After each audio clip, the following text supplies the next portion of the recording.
তোমাদের বাংলাদেশ ও বিশ্ব পরিচয় বইয়ের পরীক্ষা, তার জন্য আমি তোমাদেরকে এমন ভাবে পড়াবো তোমাদের অনেক বেশি পরিমাণে কমন আসবে। যে যে বিষয়গুলো পরীক্ষা আসবে হুবহু আমি তোমাদেরকে বলে দিব যে এই বিষয়গুলো আসবে, এগুলো একটু ভালো করে দেখো। চলো আমরা বইটা একটু রিভিউ করে ফেলি, আশা করি এখান থেকে তোমরা হুবহু কমন পাবে। দ্বিতীয় অধ্যায় বাংলাদেশের স্বাধীনতা, এখান থেকে যে সালগুলো আছে এটার মধ্যে থেকে এই সালটা একটু বেশি আসে, মুজিবনগর সরকার গঠন করা হয়, কিন্তু এবার আসার সম্ভাবনা নাই। এখন এই প্রশ্নটা তেমন একটা আসবে না, কিন্তু আগে অনেক বেশি পরিমাণে আসতো। পরবর্তীতে যদি দেখি 1900 মুক্তিযুদ্ধের প্রস্তুতি, সশস্ত্র মুক্তিযুদ্ধ ও স্বাধীন বাংলাদেশের অভ্যুদয়। এখানের মধ্যে 1970 সালে নির্বাচনে আওয়ামী লীগ জাতীয় ও প্রাদেশিক পরিষদে নিরঙ্কুশ সংখ্যাগরিষ্ঠতা অর্জন করে। কত সালে? 1970 সালে। সালটা একটু গুরুত্বপূর্ণ, এটা ভালো করে দেখবে। এখানের মধ্যে অনেক কিছু আছে, এগুলো আসলে তেমন একটা আসে না এখন আর। ইউনেস্কো 2017 সালে শেখ মুজিবুর রহমানের ঐতিহাসিক 7 মার্চের ভাষণকে ওয়ার্ল্ড ডকুমেন্ট হেরিটেজ বা বিশ্ব প্রামাণ্য দলিল হিসেবে স্বীকৃতি দেয়। এটা খুবই গুরুত্বপূর্ণ, এই প্রশ্নটা খুবই গুরুত্বপূর্ণ, এটা ভালো করে দেখবে। পরবর্তীতে আমরা যদি দেখি 25শে মার্চ পাকিস্তানি বাহিনী নিরস্ত্র বাঙালির ওপর অপারেশন সার্চলাইট নামক পরিকল্পনায় মাধ্যমে নৃশংস গণহত্যা শুরু করে, বাঙালি পাকিস্তানি হানাদার বাহিনীর আক্রমণের বিরুদ্ধে রুখে দাঁড়ায়। তাহলে এই যে গণহত্যা করে, এটা কি ছিল? গণহত্যা। এই গণহত্যা এমসিকিউটা খুব বেশি আসে, গণহত্যা অনেকবার আসছে এমসিকিউ, বিগত সালগুলোতেও আসছে, এবার আসার সম্ভাবনাও আছে। পরবর্তীতে যদি দেখি এখানের মধ্যে ঢাকার Rajarbagh police lines, Pilkhana PR সদর দপ্তর ও ঢাকা বিশ্ববিদ্যালয় সহ বিভিন্ন গুরুত্বপূর্ণ জায়গায় আক্রমণ চালায় ও নৃশংসভাবে গণহত্যা ঘটায়। বাংলাদেশের ইতিহাসে 25শে মার্চ রাত্র কালো রাত্রি নামে পরিচিত। এটাও খুবই গুরুত্বপূর্ণ, এটা ব্যাখ্যাতে আসে।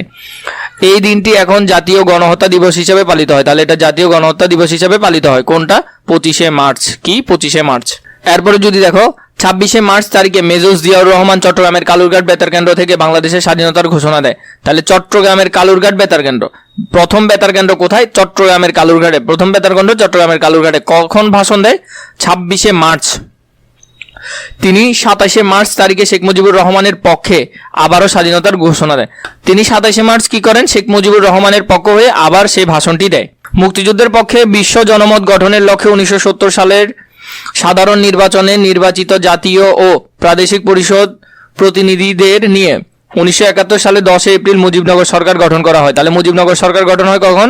10 এপ্রিল 1971 সালে। এটি ছিল বাংলাদেশের প্রথম সরকার। তাহলে বাংলাদেশের প্রধান সরকার ছিল এগুলো। এই অংশটা খুবই গুরুত্বপূর্ণ, এখানের মধ্যে থেকে কিছু বিষয় বেশি আসতে পারে। এরপরে হলো যে এই দিনই আনুষ্ঠানিকভাবে ঘোষণা হয় বাংলাদেশের স্বাধীনতার ঘোষণাপত্র।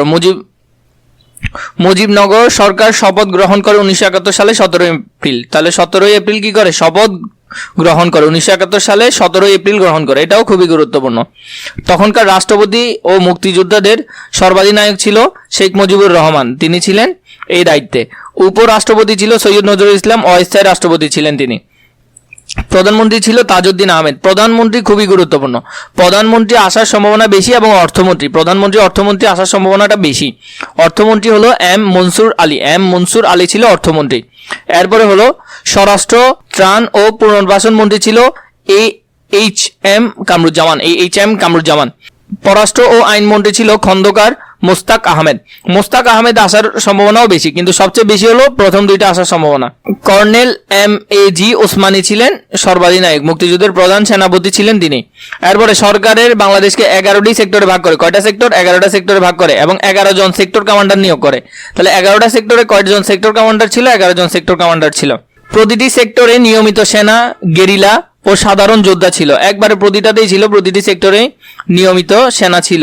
মুক্তিযুদ্ধে বেঙ্গল রেজিমেন্ট, সৈনিক, EPR, পুলিশ, আনসার, কৃষক, শ্রমিক, ছাত্রছাত্রী সহ বিভিন্ন পেশার মানুষ অংশগ্রহণ করে। এরপরে যুদ্ধকে গণযুদ্ধ বা জনযুদ্ধও বলা হয়। এই যে যুদ্ধের মধ্যে সবাই অংশগ্রহণ করছে, বিশেষ করে সাধারণ জনগণ, সর্বোচ্চ স্তরের জনগণ। এটা খুবই ইম্পর্টেন্ট, এই এমসিকিউটা বেশি আসে। 1948 থেকে 1952 সালের ভাষা আন্দোলন, 1962 ও 1964 সালের শিক্ষা কমিশনার রিপোর্টের বিরুদ্ধে আন্দোলন। এরপর হলো 1966 সালে 6 দফা আন্দোলন, এটা খুবই গুরুত্বপূর্ণ 6 দফা। 69-এর অভ্যুত্থান এবং 70-এর নির্বাচন। 71 সালের মার্চ মাসে বঙ্গবন্ধু অসহযোগ আন্দোলন সহ প্রতিটি ক্ষেত্রে ছাত্র সমাজ অগ্রণী ভূমিকা পালন করে। তাহলে এই যে বিষয়গুলো আছে, এগুলো থেকে এমসিকিউ আসতে পারে, এগুলো খুবই ভালো করে দেখবে। পেশাজীবী, এখানের মধ্যে আসবে উদ্দীপক রিলেটেড।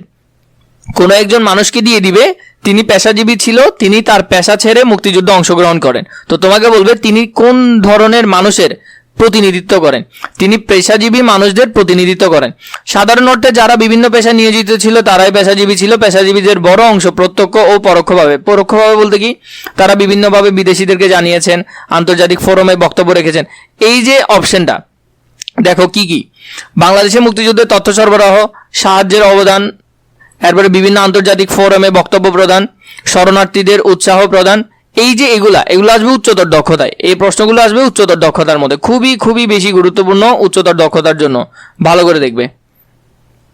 এরপরে নারীদের, বিশেষ করে ছাত্রীদের অংশগ্রহণ ছিল স্বতঃস্ফূর্ত, মানে ছাত্রীরা, নারীরা অংশগ্রহণ করেছে। পাকিস্তানি হানাদার বাহিনী কর্তৃক নির্যাতিত হন অসংখ্য মা বোন, তারাও মুক্তিযুদ্ধের সহযাত্রী ত্যাগের স্বীকৃতি হিসেবে সরকারিভাবে তাদেরকে বীরঙ্গনা উপাধিতে ভূষিত করা হয়। কি, মেয়েদেরকে বীরঙ্গনা উপাধি দেওয়া হয়।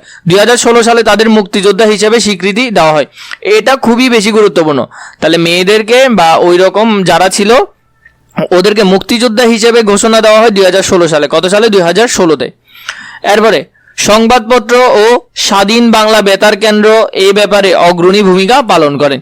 26শে মার্চ চট্টগ্রাম বেতারের শিল্পী ও সংস্কৃতি কর্মীরা স্বাধীন বাংলা বেতার কেন্দ্র চালু করেন। এটা খুবই গুরুত্বপূর্ণ। 26শে মার্চ চট্টগ্রামে। কোথায়? চট্টগ্রামে। এরপরে হলো, এছাড়া মুজিবনগর সরকারের প্রচার সেলের তত্ত্বাবধানে প্রকাশিত জয় বাংলা পত্রিকা মুক্তিযুদ্ধের বিশিষ্ট ভূমিকা পালন করে। তাহলে পত্রিকার নাম ছিল কি? জয় বাংলা। প্রবাসী বাংলাদেশী মুক্তিযুদ্ধের জন্য অর্থ সংগ্রহ করেছেন। এটা খুবই বেশি গুরুত্বপূর্ণ, উচ্চতর দক্ষতার প্রশ্নে আসতে পারে, ডিরেক্টও আসতে পারে। বাংলাদেশের পক্ষে সমর্থন আদায়ে বিভিন্ন দেশের পার্লামেন্টের সদস্যের নিকট ছুটে গিয়েছেন। এই ক্ষেত্রে ব্রিটেন ও আমেরিকা প্রবাসী বাংলাদেশী ভূমিকা বিশেষভাবে উল্লেখযোগ্য। তাহলে কোন কোন দেশে? ব্রিটিশ এবং আমেরিকা। এরপরে যদি দেখি আমরা বুদ্ধিজীবী, মুক্তিযুদ্ধে গান, নাটক, কবিতা এগুলোর মাধ্যমে কি করেন? বুদ্ধিজীবীরা বিভিন্নভাবে সাহায্য করেন। পরবর্তীতে ভারত 6 ডিসেম্বর আনুষ্ঠানিকভাবে বাংলাদেশকে স্বীকৃতি প্রদান করেন। কখন? 6 ডিসেম্বর প্রদান করেন। মুক্তিবাহিনী ও ভারতীয় বাহিনীর যৌথ কমান্ড গড়ে তোলে। কি গড়ে তোলে? যৌথ কমান্ড গড়ে তোলে। যৌথ বাহিনীর প্রচণ্ড আক্রমণের ফলে 93,000 পাকিস্তানি সেনা জেনারেল একে নিয়াজি নিঃস্বার্থে যৌথ কমান্ডের নিকট আত্মসমর্পণ করতে বাধ্য হন। তাহলে কত? 93,000 সৈন্য ছিল তাদের, পাকিস্তানিদের। বিলুপ্ত সোভিয়েত ইউনিয়ন, বর্তমান রাশিয়া কি করেন? আমাদেরকে প্রথম সমর্থন জানান। পাকিস্তানি বাহিনী কর্তৃক বাংলাদেশের গণহত্যা, অগ্নিসংযোগ, নারী ধর্ষণ সহ যাবতীয় মানব বিরোধী অপরাধ বন্ধ করার জন্য সোভিয়েত রাষ্ট্রপ্রধান পাকিস্তানি প্রেসিডেন্ট জেনারেল ইয়াহিয়া খানকে আহ্বান জানান। কিউবা, যুগোস্লাভিয়া, পোল্যান্ড, হাঙ্গেরি এইসব যে দেশগুলো ছিল বাংলাদেশের মুক্তিযুদ্ধ সংগ্রামে ওরা সমর্থন করেন। এরপরে যে বিষয়টা আছে আমরা যেটা দেখছি, শিল্পী জর্জ হ্যারিসন, পণ্ডিত রবিশঙ্কর ও আলী আকবর খান মুক্তিযুদ্ধের সমর্থনে বিশ্ব জনমত সৃষ্টি ও দান সহায়তার কার্যক্রম পরিচালনার লক্ষ্যে যুক্তরাষ্ট্রের নিউ ইয়র্ক শহরে কনসার্ট ফর বাংলাদেশ আয়োজন করেন। এটা খুবই গুরুত্বপূর্ণ। ওরা যে 3 জনের নাম আছে এটাও খুবই গুরুত্বপূর্ণ। বিশ্ব শান্তি ও নিরাপত্তা রক্ষা করা জাতিসংঘের মূল লক্ষ্য উদ্দেশ্য, এটাও আসতে পারে এমসিকিউতে। 1971 সালে 16 ডিসেম্বর বিজয় অর্জনের মধ্যে দিয়ে এর পরিসমাপ্তি ঘটে। 1952 সালের ঐতিহাসিক ভাষা আন্দোলনের মাধ্যমে স্বৈরাচারী শাসক গোষ্ঠীর বিরুদ্ধে পূর্ব বাংলার মানুষ প্রতিবাদী আন্দোলন গড়ে তোলে। কত? 1952 সালে। 1969 সালে এই ভূখণ্ডে অভূতপূর্ব গণজাগরণ ঘটে। গণ অভ্যুত্থান পরবর্তী ঘটনাবলী 1971 সালে গৌরবময় মুক্তিযুদ্ধের মধ্যে দিয়ে বাংলাদেশের স্বাধীনতাকে ত্বরান্বিত করে। 1990 সালের গণ অভ্যুত্থান এবং 24 সালের জুলাই গণ অভ্যুত্থান, 90 সালের গণ অভ্যুত্থান এবং 24 সালের জুলাই গণ অভ্যুত্থান, এই দুইটা বিষয় একটু ভালো করে দেখবে।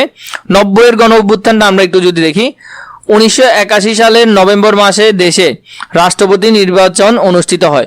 উপরাষ্ট্রপতি, বিচারপতি আব্দুস সত্তার প্রেসিডেন্ট নির্বাচিত হন। নির্বাচনের মাত্র 5 মাসের মাথায় সেনাপ্রধান লেফটেন্যান্ট জেনারেল হুসাইন মোহাম্মদ এরশাদ প্রেসিডেন্ট আব্দুস সত্তারকে অপসারণ করে ক্ষমতা দখল করে। তাহলে এই বিষয়টা ছিল এখানে মুখ্য। এর মধ্যে গঠিত হয় 3টি রাজনৈতিক জোট, আওয়ামী লীগের নেতৃত্বে 15 দলীয় জোট, বিএনপির নেতৃত্বে 7 দলীয় জোট। পরে 15 দলীয় জোট ভেঙে গঠিত হয় 5 দলীয় জোট। তখন আওয়ামী লীগের নেতৃত্বে 8 দলীয় জোটের পুনর্গঠিত হয়। 24টি ছাত্র সংগঠন মিলে গঠন করা হয় ছাত্র ঐক্য। এরপর 1990 সালে নভেম্বরে ডিসেম্বর তীব্র গণ আন্দোলনের মুখে সরকার কার্যত অচল হয়ে পড়ে। 16 ডিসেম্বর 1990 সালে স্বৈরাচারী এরশাদ সরকারের পতন হয়। 16 ডিসেম্বর 1990 সালটা খুবই গুরুত্বপূর্ণ। এরশাদ বিরোধী 3টি রাজনৈতিক জোটের রূপরেখা অনুযায়ী তৎকালীন প্রধান বিচারপতি শাহাবুদ্দিন আহমেদের নেতৃত্বে তত্ত্বাবধায়ক সরকার গঠন হয়। জুলাই অভ্যুত্থান ও শাসক গোষ্ঠীর পলায়ন। 1990-এর গণঅভ্যুত্থান ছিল একটি গণতান্ত্রিক ও আইন শাসন ভিত্তিক সরকার প্রতিষ্ঠার গণ আকাঙ্ক্ষা প্রতিফলন। 1991, 1996, 2001 সালে দেশের তত্ত্বাবধায়ক সরকারের অধীনে অপেক্ষাকৃত সুষ্ঠু ও গ্রহণযোগ্য নির্বাচনের মাধ্যমে সরকার গঠিত হয়। অবশ্য এই সময় রাষ্ট্র পরিচালনাকারী সরকারসমূহ নানা বিচ্যুতি ও সুশাসনের অভাবে শাসন ব্যবস্থায় পুনরায় আস্থাহীনতা তৈরি হতে থাকে। 2006 সালে নির্বাচনকে কেন্দ্র করে দেশে আবার সংকটে পড়ে। 2007 সালে জানুয়ারি মাসে সেনা সমর্থিত সরকার ক্ষমতা গ্রহণ করে। এই যে বিষয়টা ছিল, এটা ছিল 24 রিলেটেড বিষয় ছিল। 16 জুলাই রংপুর বেগম রোকেয়া বিশ্ববিদ্যালয় আন্দোলনে ছাত্র আবু সাইদ এবং চট্টগ্রামে মোহাম্মদ ওয়াসিব আকরম, মোহাম্মদ ফয়সাল আহমেদ শান্ত সহ আরো কয়েকজন শিক্ষার্থী পুলিশের গুলিতে শহীদ হন। 5 আগস্ট সরকারের পতন ঘটে এবং ফ্যাসিস্ট শেখ হাসিনা ভারতে পালিয়ে যান।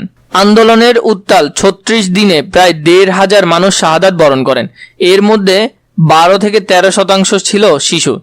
2025 সালে জাতিসংঘ office of the high commissioner for human rights OHCHR, তো এই বিষয়টা একটু ভালো করে দেখবে। এখানে 24 সালের যে জুলাই গণ অভ্যুত্থান ছিল, অভ্যুত্থান নিয়ে লেখা আছে। এটা নিয়ে এবার উদ্দীপক আসতে পারে, তোমরা একটু ভালো করে বিষয়টা জানবে, যদিও তোমরা সকলেই জানো।